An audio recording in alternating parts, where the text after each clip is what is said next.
In today's lesson, we're going to use the division method to turn fractions into decimals into percentages. In this example, we will use the fraction 1/4.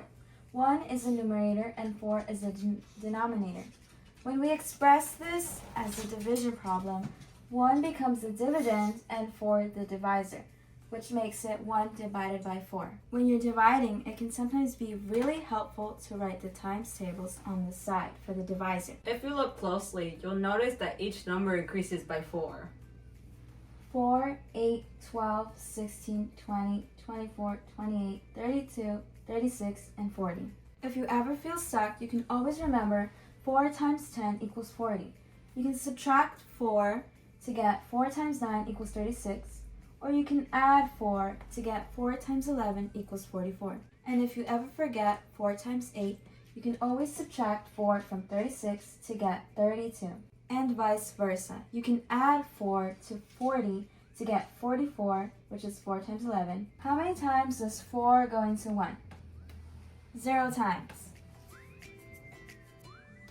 So now we're going to add a 0 here and a decimal point. So now, how many times does 4 go into 10? Let's look at the times tables. Close enough is 4 times 2, which is 8. So we write 2 and we subtract 8. And the answer is 2. As you can see, 2 is too small. So we add another 0 and we bring it down, which leaves us 20. How many times does 4 go into 20? Let's look at the times tables. 4 times 5 is 20.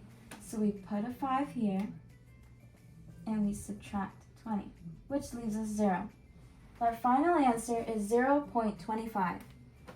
So now with the decimal point, 0.25, we move it 2 spaces to the right to the hundredths place, which makes it 25%.